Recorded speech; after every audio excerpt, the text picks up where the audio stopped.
Боркер беримдүү Аллахтын аты менен урматтуу момун мусулмандар, 7 каналда Алымдар айтсын теле долбоору эфирде. Сиздердин кызматыңыздарда Темирлан Акматов. Орозоңуздарды Кудайым кабыл кылсын. Ибадаттарды, умураларды, ажылыктарды Кудайым кабыл кылсын деп негизги бүгүнкү темабыз орозо жана ажылык деген темада сөз кылабыз. Биз менен аягына чейин бирге болуңуздар. Бүгүнкү биздин суроолорго жооп берүү үчүн жолдош Ажы Абдуллаев дин алымы келген. Ассалам алейкум, кош келдиңиз. Алейкум. Орозоңуз кабыл болсун. Рахмат. Элиңиз менен амандашыңыз. Ассаламу алейкум, урматтуу мекендештер, кадырлуу момун мусулман бетугандар. Аллах Таала баарыңыздардын ошо ыйык Рамазан айында кармаган орозоңуздарды кабыл кылсын. Аргандай кылган кайыр ихсандарыңыздын баарын Аллахым кабыл кылып, Аллах бул дүйнө ахиретте жакшылыгын берсин. Ассаламу алейкум. Алла разы болсун. Сиздин орозоңузду Кудайым кабыл кылсын. Ошол темага токтолуп бериңиз. Бүгүн ушу орозо жана ажылык дедик. Токтолуп берсеңиз. Бисмиллахиррахманиррахим. Аллах Таалага чексиз макталар, пайгамбарыбыз саллаллаху алейхи вассаламга саламдар жана салаваттар болсун. Аллах Таала бизди ушу ыйык Рамазан айына туш кылган, Аллах Таала бизге берген жакшылыктарга чексиз шүгүрлөрдү, чексиз макталарды айсакта азыктап экен. Ушу Рамазан айына келгенде бейиштин эштери ачылып, тозоктун эштери жабылып, шайтандар кишендирет дейт. Ушундай бизге Кудай Таала ушундай чоң мүмкүнчүлүк берген.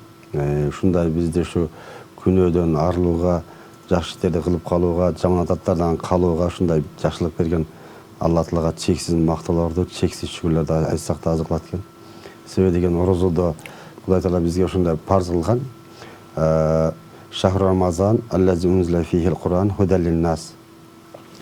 Рамазан айы бул адамдарга туура жол болуп, ушу туура жолду жана жакшы менен жаманды ажыратуучунун ачык далилдери болуп Куран түшүрүлгөн ай дейт ушул айда.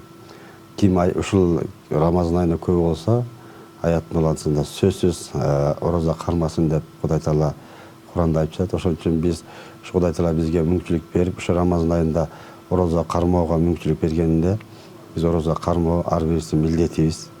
Эгер биз Кудай Таала ушундай бизге жакшылык бергенки, пенде болгондон кийин пенде баласы баягы күнөө жаза албай кое албайт экен да, жаза берет экен. Жаман нерсени көрүп ийиш мүмкүн, сүйлөп ийиш мүмкүн, баягы майда чүйдө күнөөлөрдү кылып жүрөт экен.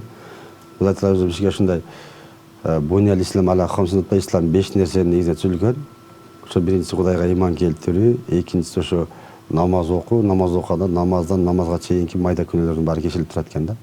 Орозо кармасак 1 жылдык майда күнөөлөр кечилип турат экен. Ошондой эле зекет берсек, зекет менен өзүбүздүн малыбызды адалайт экенбиз. Эгер ажыга бараткан болсок, ошо энеден туулгандай күнөөдөн таза болуп кайтат деп пайгамбар саллаллаху айткандай, ушундай күнөөдөн таза болуп кайтат экен. Ошон үчүн Кудай Таала бизге ушундай көп жакшылык берген экен. Ошо ыйык жакшылыктарда, ошо ыйык Рамазан айында жакшылыктарды кылып калууга ар бирибиз аракет жасашыбыз керек да. Алла разы болсун. Кыргызстан мусулмандар дин башкармалыгынын ажылык бөлүм башчысы. Анан мынакей буюрса орозо дагы ортолоп өтүп баратат тез эле. Анан быйылкы ушул ажылык боюнча айтып берсеңиз, канчадан барат, кайсыл айдан башталат? Бисмиллахиррахманиррахим. Эң биринчи ошо Алла Таала бизге ушундай исламда 5 нерсени парз кылды деп атпайсызбы? Ошолордун бири ушу ажылык парзы. Ажылык парзын аткаруу кимдин чамасы жеткен болсо, милдеттүү түрдө аткаруу да, аткаруу парз. Ушул туурасында барсак башында. Себеби валиллахи алан-наси хиджул байти ман истата илейхи сабила. Барууга чамасы жеткен бардык адамдарга Аллах үчүн Аллахтын үйүн Кабаны зиярат кылуу, ажылык парзын аткаруу бардына парз кылынды дейт да. Ошон үчүн ким Кудай Таала ажылыкты парз кылган болсо, бул ажылык бул эмне зиярат кылуу же болбосо барып көрүү, же болбосо бир максатта болуп калбаш керек. Бул ажылык бир гана ушу мен Кудай Таала 5 нерсени парз кылган, ошо 5 парзынын бирин аткарып атам деген максатта аткарылыш керек да. Кудай буюрса быйыл бизге Сауд Араб патшачылыгынын чакыруусу менен ошо Азият муфтилердин дин иштер боюнча мамлекет комиссиясынын директорунун Тойгон Жарабаевичтин коштоосу менен Саудияга делегация барып, ошо ажылык министрлиги менен жолугушуп, ошол жерде бир топ ажылыкка тиешелүү келишимдерге кол коюлуп, быйыл бизге Кыргызстанга 6060 квота берилди. Ошо келишимдердин 6060 квота. Ошо келишимдердин негизинде бүгүнкү күндө ажылыкка даярдык иштери жүрүп жатат. Кандай ажылыкка даярдык иштери? авиакомпаниялар боюнча конкурстар болду. Ажылар кийүүчү кийим, жилет деп коет, ошолор боюнча алар да конкурстан өтүштү. Андан тышкары эмдөө дарыларын Кыргызстанга алып келүүчү ошо жоопкерчилиги чектелген компаниялардын ортосунда конкурс болуп, бүгүнкү күндө баардык иштердин баары аяктап, мисалы авиакомпания боюнча Бишкек шаарынан Flynas авиакомпаниясы ташый турган болду. Ош шаарынан ошо Жазира авиакомпаниясы ташый турган болду. Кийимдерди болсо Кудай буйрса тигилип бүтүп, ушу жакында таратылуу тартылган турат ажыларга. Ошо Осо Тайган деген фирмасы ошо конкурстан жеңип чыгып, ошол тарат тигип даярдап бүтүп калды Кудай буйрса. Андан тышкары эмне дарыларын Кыргызстанга алып келүүчү ошо Фарбаты ишканасы утуп алып, бүгүнкү дарыларды алып келип, ажыларды ошо эмдеден өткөрүп бүттү Кудай буйрса. Жакынкы азыр майда чүйдө эле адамдар калды. Калгандардын баардыгына эмдеден өтүп, менингитке жана мезгилдик кирип каршы эмдеден өтүп, бүгүнкү күндө ошо виза чыгаруу алдында турабыз да. Баракелде. Тамылана ушул жалпы барып келиш сому канча болду? Канча доллар же? Негизи быйыл бизде эми жылдан жылга бизде ажылыктуу уюштуруу убактылуу республикалык штаб бар. Штабта Дин иштер боюнча мамлекеттик комиссиясынан, коопсуздуктан, президентский аппараттан, жана ошондой саламаттык сактоо министрликтен, жана ажылыкка тиешелүү баардык мекемелерден, жана ошондой эле аалымдар кеңешинен, муфтияттан, борбордук текшерүү комиссиясынан болуп 21 адамдан турган комиссия түзүлгөн. Бул комиссиянын түзүлүү максаты ошо ажылыкты ачык айкын уюштуруу, таза уюштуруу максатында. Ошол комиссия мына баардык конкурстар өткөргөн, баардык ошо уюштуруунун баарын жүргүзүп жаткан ошо комиссиянын негизинде кетип атат. Анан алар баардык ошо бааларды Сауд Араб базачылыгы да Алла разы болсун, мурунку жылдары бир фирмага же бир мекемеге байлап койчу, ушу менен иштешесиңер, ушулар көрсөткөн жатаканага жатасыңар, ушулар көрсөткөн чатырларга барып жатасыңар деп, ушулар көрсөткөн автобустар менен барасыңар деген ушундай бир немеге салып койгон мурун. Азыр аларды да өзгөрүп, баардык нерсени тандоо кылып койгон да. Өзүңөр тандоо бар экен да? Тандоо бар. Кайсы мекеме менен муассаса да коет, кайсы мекеме менен иштешесиңер, кайсы мактап менен иштешесиңер, Мина, Арафат, Муздалифада кайсы жерге жатасыңар, ошолордун баарын тандоо кылып койгон. Атайын быйыл ошого катайын комиссия барып, комиссия баардыгын тандап келишти. Мисалы кайсы быйыл мекеме менен иштешеби Саудияга барганда. Мактапта коет, бизде постоянно Меккеде карап турган, Мадинада карап турган, кайра тозуп алып кайра узата турган мекеме, кайсы мекемени тандайсыңар, ошол экини тандоо кылдык барып. Ошондой эле автобустар, жатакана Мадинадагы, Мина, Арафат, Муздалифадагы баалардын баардыгын комиссия карап, ошо биздин элибиздин чөнтөгүнө туура келе турганын тандап, бүгүнкү күндө ошо баа $3750 болуп бекиди да. Жакшы, Алла разы болсун. Устаз, бир маселе ошол. Бир ошол ажыга барайын деп атат, 2 күн калды. 2 күн калганда каза болуп калды. Анан анын ордуна кандай болот? Бизде ажылыкта атайын жобосу бар, ажылыктын уюштуруу боюнча жоба. Ал жободо баардык нерсе жазылган да. Биз ошо ажылыкты Азирети муфти жобону башында бекитет, штабты уюштуруп атканда токтом чыгарып, ошол жобонун негизинде кетебиз да. Ал жободо жазылган, эгер бизде бирлик деп коет, бир адам өзү жеке барам деген адам катталган, экилик деп коет, кызы менен, аялы менен, апасы менен катталгандар, үчтүк деген дагы ошо апасын кошуп алгандар, төрттүк деп ошо бүт туугандар бара турган жамаат болуп, группа болуп эмеге ажылык база катталышат. Ошондо биздин жоба боюнча жеке бир адам өзү эле каза болуп калса, анын орду кезекте тургандарга берилет да. Эгер апасын, кызын кошо алып баратынан эркек махрамы каза болуп калып өтүп кете турган болсо, анын ордуна жободо көрсөтүлгөн. Ошо эки кызы менен апасын кошо алып барыш үчүн жакын ошо экөөнүн махрам боло турган жакын тууганы ордуна барса болот деген жободо көрсөтүлгөн. Демек комплекстүү каралып тур, Ошол экинин жемесинин негизинде барат.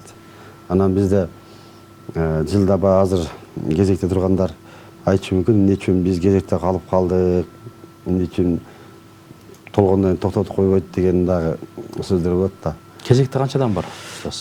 Быйыл 6553 адам каттаганбыз. Себеби бизде баягы кошумча квотада сураганбыз. Эгер кошумча квота келип калса, 1000ге жакын сураганбыз. Кошумча квота келип калса резервный болсун деп ашы менен каттаганбыз. Бүгүнкү күндө азыр 500дүн тегерегинде адам кезекте турушат. Кошумча квота келип калса, кошулуп кетет буюрса. Документтер бар, даяр. Даяр. Эгер кошумча квота келбей калган болсо, алар ошо жана кандайдыр бир себеп менен баш тарткандар кезек менен кошулуп кете берет да. Эми жашоодо ар кандай болот экен. Бир жылда биз практикада 800ге жакын адам баш тарткан болгон да. Ар кандай себептен акча төлөй албай калгандар болгон. Ар кандай бир себептер менен өзүнүн шарттарына байланыштуу бара албай калгандар болгон. Ордуна кезекте тургандар кирип кетишкен да. Биз ошону алдын алып, ошо постоянно баягы кезекке адам коебуз да. Баш тарткандар болуп калса, кайра каттоо жүргүзүп эме болбостон баягы ушундай кезекте адамдар коюп алдын ала документтерин даярдап турабыз да. Бүгүнкү күндө азыр Кудайга шүгүр акчалар төлөнүп бүттү. Виза чыгаруу алдында турабыз буюрса. Баркалла, Алла берекесин берсин. Анан бул өтө жооптуу иш. Ошол баягы мен билгенден ошол ажы башчылар да тандалып бүттү. Канча ажы башчы барат? Быйыл эми биз ажы башчылар тандоодо биз баардыгын шартка байланыштуу, анан самолеттун сыйымдуулугуна, ичине батуусуна байланыштуу ажы башчылар тандайбыз да. Быйыл 144 ажы башчы баратат. Ажы башчылар тандаганда атайын конкурс жарыялап, Кыргызстан боюнча биздин ажылык базага катталып, 250ге жакын адам катышкан, 260га жакын адам. Анан 2 турда тандоо болду. Биринчиси ошо Кыргыз тесттен атайын биз суроолорду дайындап берип, алардын программасын жүктөп, Кыргыз тесттен анан атайын ажылыкка тиешелүү, анан биздин СИРО программасынын ыңгайына тиешелүү, анан мамлекеттик суроолордон да кошулган. Ошондой атайын суроо түзүлүп, ошо тесттен жыйынты боюнча биринчи этаптан өткөндөрдү экинчи этапта 5 деп коет, баарлашуу.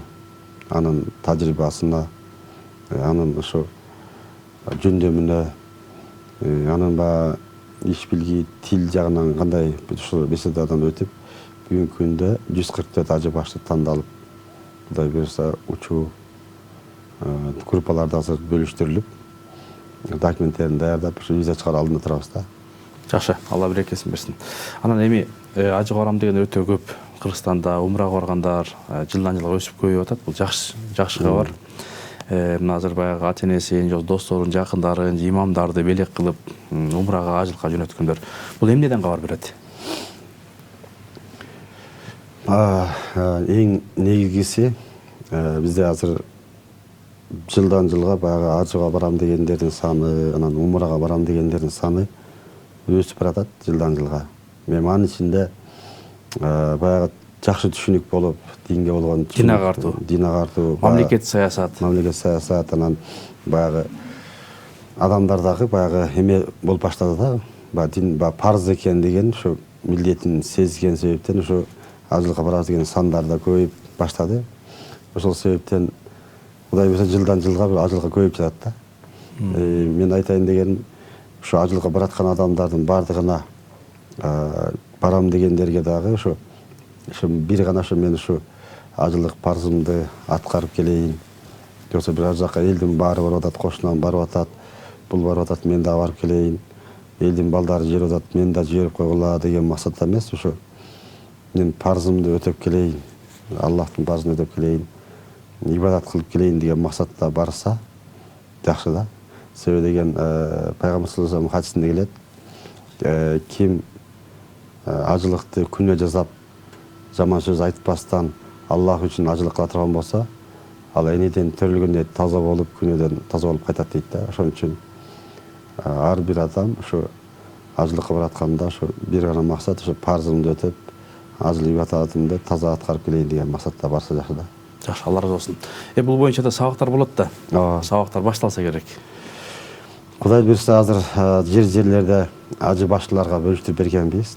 Ажы башчылар сабак өтүп атат. Анан биз дагы жакында атайын бир алымдардан группа түзүп, Кыргызстан боюнча дагы кошумча сабактарды бердибиз. Андан тышкары бизде штаб менен дагы атайын биздин алымдарыбыз барат. Кайсы жатаканага жайгашкан болсо, ошол жатаканаларда сабак өтүп турушат да. Сонун болот экен да. Баса врачтардан канча киши барат? Врачтар боюнча Кандай тандалды? Врачтар боюнча негизи мындай, Сауд башчылыгынын талабы бар. Ар бир ушу инструкция берет. Биз инструкцияда ошо ар бир 300 адамга бирден врач болсун депчи. Ошондо биз 6000 адамга 20 врач тандап алдык. Себеби деген биз атайын кат менен саламат сактоо министрлигине кайрылып, ошо бизге ушу быйылкы ажылыкка талапка ылайык ушу врачтар тандап бергиле деп кат менен кайрылып, алар өздөрү кандай конкурстун негизинде бизге тандап беришти. Бүгүнкү күндө ошо 20 врач тандалып, алар эмделүүдөн өтүп документтери даярдалып, Кудай буйрса виза иштери даярдап көрүп жатат да. 20 врач барат буйрса. Демек, кызматта калат, анан ажылыгын да жасап келет. Себеби деген бул эми ажылык ибадаты групповой аткарылат да. 6000 адам бир учурда мина өрөөнүнө барат. Бир учурда Арафат өрөөнүнө барат. Бир учурда кайра Музальфа келет. Кайра бир учурда мина келип, анан шайтанга таш аткан барат да. Ошол учурда кызматкерлер дагы ошо чогуу ажылык кылып калышат да. Эл менен чогуу. Демек, соопту булар экеси алып келет экен да? Соопту да иш кылып атышат, баазылар кызмат кылып, анан ажылыгын дагы аткарып келишет буюрса. Айлык акыларды бар. Эми атайын айлык акы деп бөлүнбөйт. Бул эми буга деген баягы барып кели жол киреси, жатаканасы, тамак аштары ошо штаб менен чогуу каралат да. Жакшы, Алла разы болсун. Анан ошол Орозого келсек, мынакей өткөндө да мына ажообуз келип, ооз ачырып келип кетпедиби Имам Саракси мечитине. Анан ошол мен ойлоп атам, ошол биздин ажообуздун баягы дуасы, ошол мамлекеттик саясатчылардын аракети менен да ушундай жакшы иш-чаралар болуп атат окшойт. Кандай дейсиз? Эми Кудайга шүгүр, бүгүнкү күндө биздин ошо мамлекеттик кызматкерлер дагы ажообуз баш болуп, ошо биздин ошо динибизге, ошо биздин ошо орозобузга түзгөсү менен карап, ушундай жакшы колдон келген жардам кылып жатат. Керек болсо Кудайга шүгүр, өткөндө ошо Централь мечитте ооз ачырып, өзү ошо эл менен отуруп, ооз ачып кетти өткөндө. Бул эми жакшы көрүнүш. Жөнөкөй эл менен отуруп, жөнөкөй эл менен отуруп. Мына Кудайга шүгүр деш керек. Бул бардыгыбыз Кудайга, бүт бардык адамдар, мусулмандардын баардыгы Кудайга шүгүр дешибиз керек. Себеби бизге берген бул жакшылык да.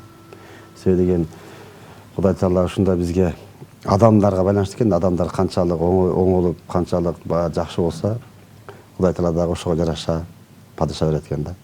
Эгер адамдар бузулуп, залым болсо, ошого жараша эме келип калышы мүмкүн да бизге падыша.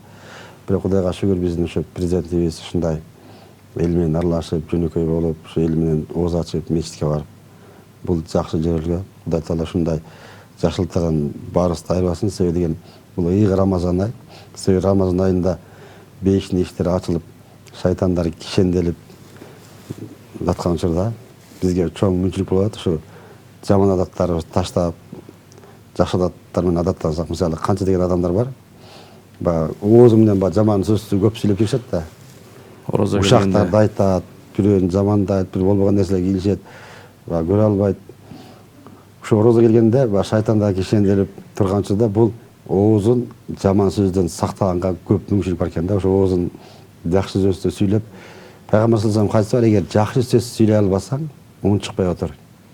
Бул дагы ибадат дейт да. Ошо жакшы сөз сүйлөй албайсыңбы, ошо орозодо өзүңдү жаман сөз сүйлөгөндөн тыйылып, жакшы сөз сүйлөгөнгө көндүр да, көндүрсө болот экен да. Жана ошондой эле көзү менен канча деген интернет ачып алып жаман нерселердин баарын көрө тургандар болсо, ошо Рамазан айында шайтандар кишенделип азгырып болбой атканда жакшы нерсени көрүүгө аракет кылса болот экен да. Тамақ жағынан да ушундай. Биз алы канча баягы өзүн тие албай тамакты ушундай жеп аткан адамдар бар да. Ошо Рамазан айында тамакты кантип өзүнүн баягы эмеси менен, ыгы менен жеп ошо көрсө дагы бизге чоң мүмкүнчүлүк болот экен да.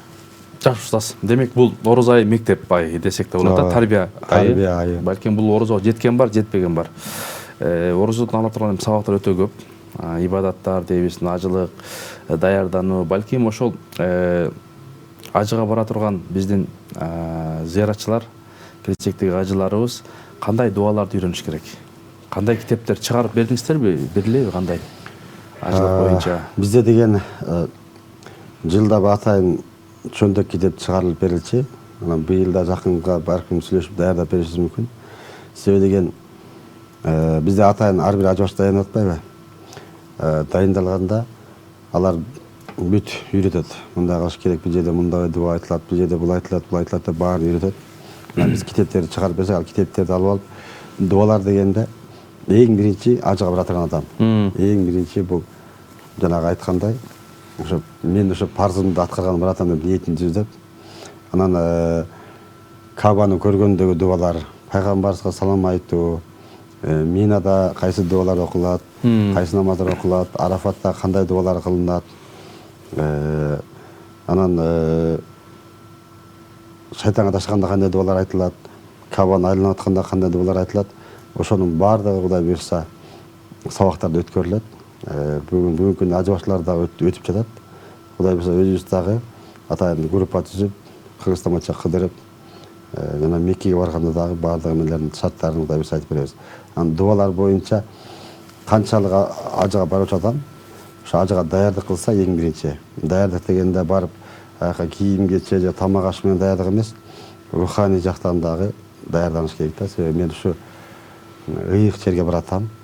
Ыйык жерден ошо пайгамбар саллаллаху алейхи вассалам баскан жерге, пайгамбар саллаллаху алейхи вассалам жаткан жерге, пайгамбар саллаллаху алейхи вассалам дуа кылган жерге баратам деген ниетте.